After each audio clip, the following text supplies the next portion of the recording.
E a gente começa o programa de hoje com entrevista ao vivo e exclusivo com a deputada federal Jandira Fegali, deputada do PS do PCdoB, que fala ao vivo conosco e já aparece aqui no telão do nosso Rede TV Notícias.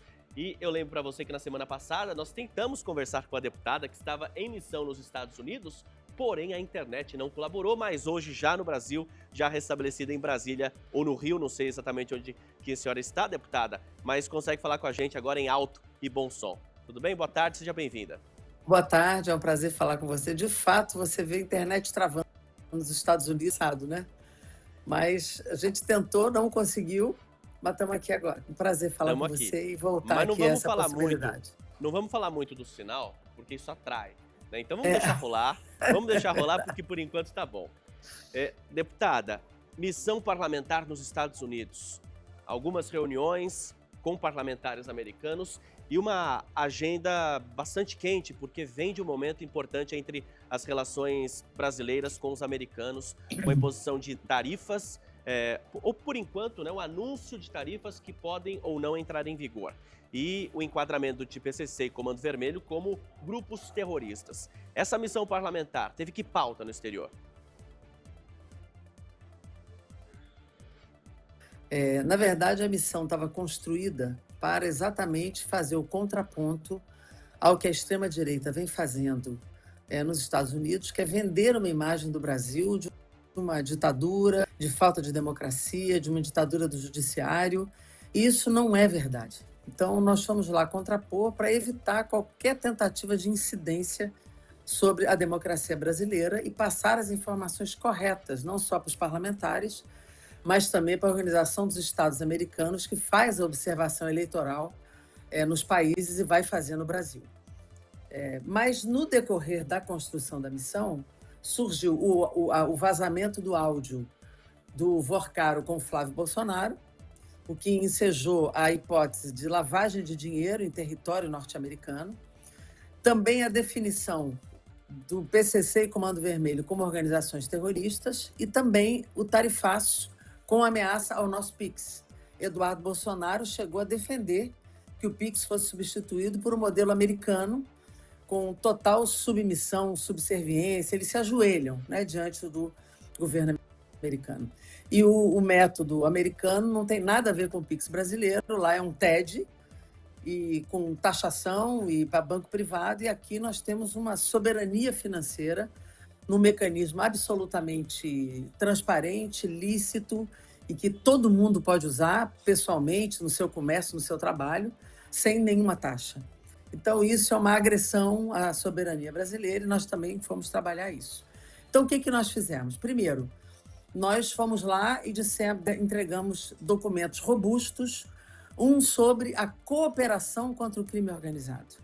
Enquanto a Polícia Federal e o FBI cooperam como polícia no tráfico de armas, que a maioria das armas no Brasil é norte-americana, no tráfico de drogas, no monitoramento dos recursos do tráfico, do crime organizado, assistência jurídica. Então, é uma cooperação que a gente vem pedindo ao governo americano. A PF e a FBI têm conversado. Inclusive, a gente já pediu para prender o Ricardo Magro, que é um grande corrupto do Brasil na área de combustíveis, da Refit. Até agora o governo americano não fez nada. O ex-deputado Ramagem, já cassado, está lá e também não foi deportado para cá. Ou seja, a cooperação não está vindo. E, ao mesmo tempo, eles definem uma designação de organização terrorista, o que termina a cooperação e pode abrir caminho para uma intervenção para acima do nosso governo, acima do Estado brasileiro, e com denominação incorreta. E aí, ao invés de estar no FBI, isso vai para a CIA, o que não tem nenhuma eficácia de verdade no combate ao crime organizado. Então, o que nós vamos lá dizer é que nós queremos cooperação e não intervenção para combater o crime organizado. O ponto da lavagem de dinheiro, nós pedimos investigação aos parlamentares e que eles se comuniquem com o Departamento de Justiça norte-americano para investigar a lavagem de dinheiro do Flávio e do Eduardo Bolsonaro americano. 25 milhões de dólares foi para o Heaven Gate Fund, que é administrado pelo advogado de Eduardo Bolsonaro no Texas. Esse dinheiro, tudo leva a crer que não foi para filme nenhum, mas foi, na verdade, para lavar dinheiro. Então, nós pedimos essa investigação. E terceiro, a questão da democracia brasileira. Nós fomos a OEA para trabalhar, dar alertas sobre o que pode acontecer nas eleições e pedir ajuda.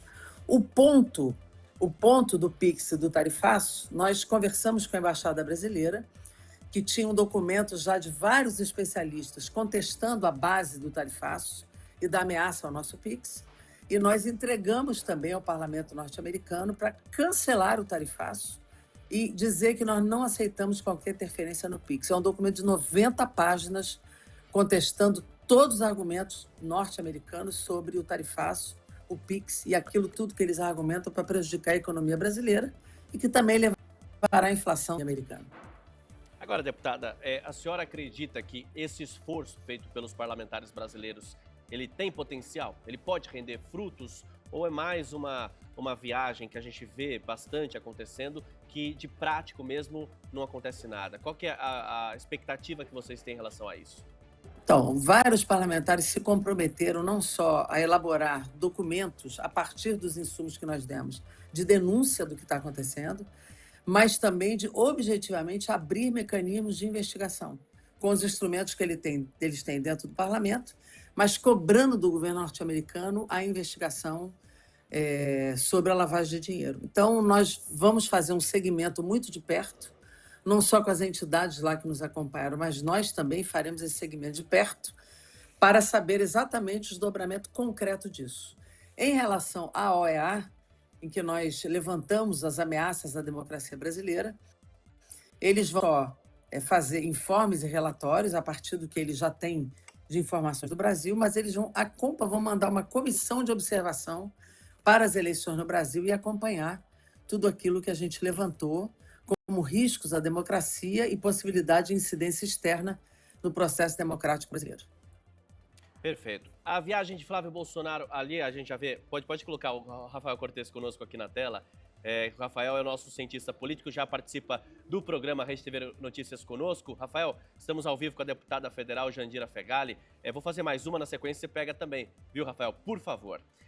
A viagem de Flávio Bolsonaro aos Estados Unidos, um pouco antes do anúncio do PCC Comando Vermelho como grupos terroristas por parte dos Estados Unidos e também dessas promessas de tarifas de 25% e também de 12,5%.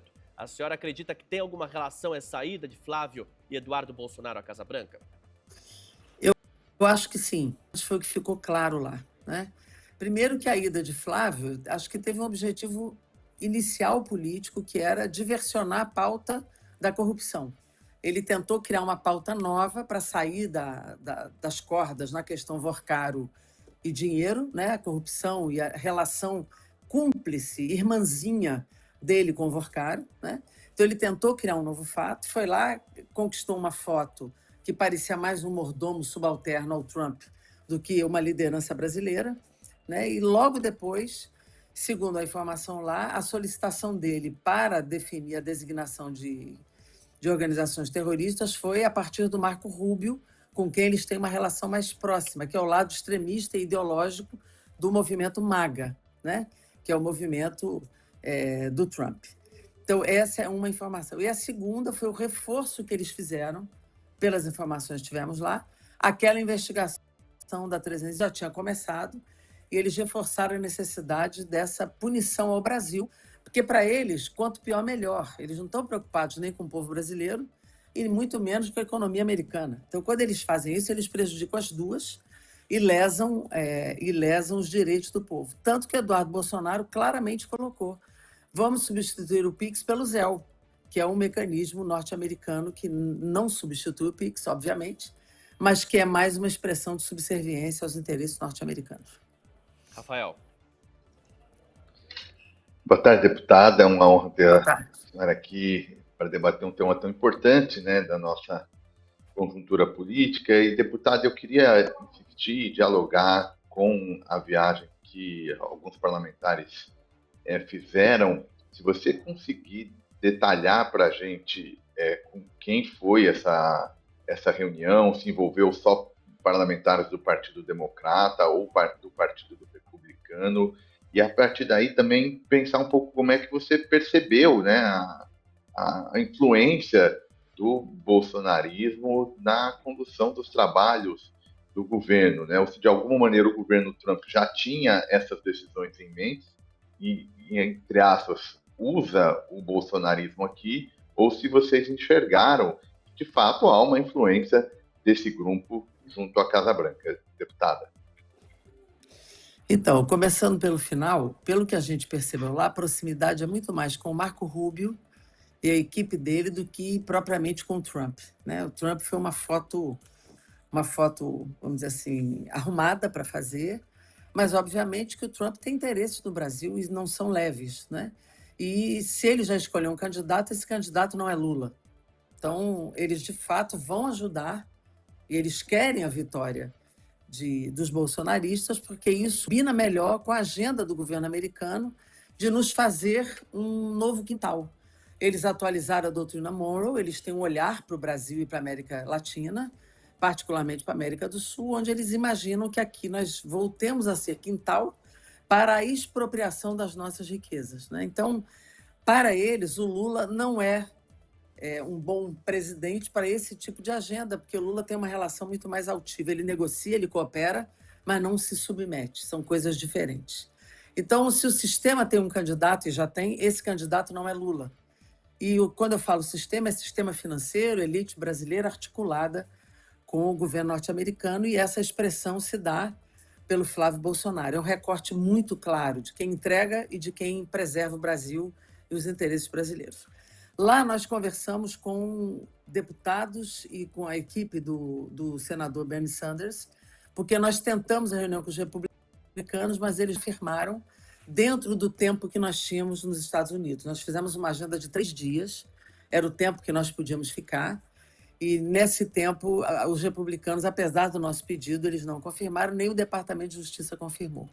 Então nós conversamos com deputados democratas e também no Senado, para que eles conduzissem o que nós encaminhamos lá, que foi o confronto com todos esses itens, né? O item democrático, o item da cooperação contra o crime organizado, a investigação sobre a lavagem de dinheiro e qual é a...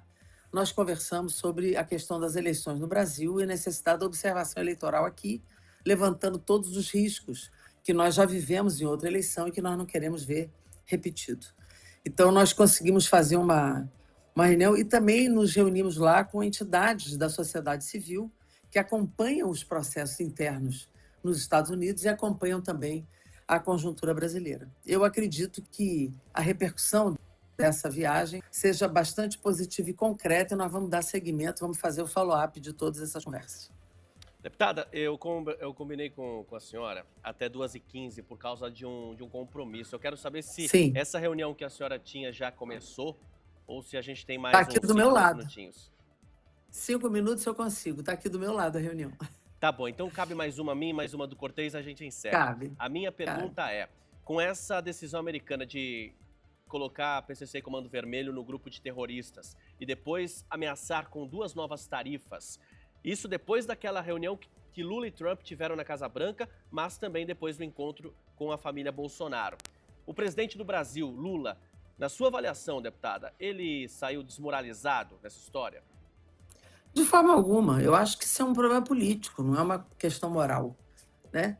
Eu acho que há uma negociação em curso do governo brasileiro com o governo americano sobre muitos pontos de muitas dimensões, né? Mas, obviamente, o Trump sinaliza quem é candidato dele, por quem ele vai trabalhar, né? Isso nos preocupa muito, porque as grandes plataformas estão nas mãos deles. E isso tem incidência nas democracias do mundo inteiro e pode ter aqui. Tanto que Lula, que não ia para o G7, foi, né? Porque ele lá sabe que vai encontrar Trump e vai cobrar, né? Não só os acordos que foram construídos, como também o respeito à soberania brasileira. Então, não acho que desmoraliza o Trump e os Bolsonaros. Eu acho que foi um tiro no pé do Flávio Bolsonaro essa viagem que ele fez, tentando prejudicar o Brasil. A última do Rafael agora a gente encerra, deputada, prometo. Certo. Deputada, na linha da estratégia, o presidente Lula parece acreditar, né, nessa divisão dentro do governo Trump, da postura do Marco Rubio e da postura do próprio presidente Trump, né? O Lula até disse que vai entrar em contato, mandar carta, foi agora ao encontro do G7. Eu queria, na verdade, se você concorda, né? Se a senhora concorda ou não com essa estratégia, ou se não parece otimista demais imaginar que o Trump, de alguma maneira, não deu aval às ações do Marco Rubio, e o passo seguinte, se a senhora enxerga algum risco de interferência mais direta por parte dos Estados Unidos no processo eleitoral brasileiro. Eu não tenho a menor dúvida que tudo isso já é uma interferência no processo eleitoral brasileiro, né? Marco Rubio é um homem de confiança do Trump. É claro que ele tem autonomia para tomar determinadas iniciativas, e como tomou, né? Mas a tarifa, por exemplo, passa por Trump, não passa só pelo Marco Rubio, né? Então, eu penso que o movimento MAGA ele tem divisões, né? E o Marco Rubio, essa ala ideológica mais à extrema-direita do que determinados outros setores do Partido Republicano. Mas eu acho que o Trump dá o aval para forçar a barra para uma nova negociação. Eu acho que eles vão negociar essa tarifa, né? Como vão negociar essa designação também. Então, eu penso que ele faz isso para sinalizar de que lado ele está, mas para também pressionar uma negociação em novo patamar, né? Mas Lula também não é nenhum bobo, né? Sabe exatamente como atuar, é um estadista no Brasil, e ele vai se colocar diante dessa possível negociação com a altivez que os bolsonaros não têm para poder defender os interesses brasileiros. Agradeço aqui a participação da deputada federal do PCdoB, Jandira Fegali, aqui no nosso Rede TV Notícias, segunda edição. Deputada, eu que obrigado agradeço. Até por estender eu que agradeço. por quase 5 minutos. Estou à disposição. Nosso tempo. Muito obrigado. Estou à disposição. Um abraço. Tchau, tchau.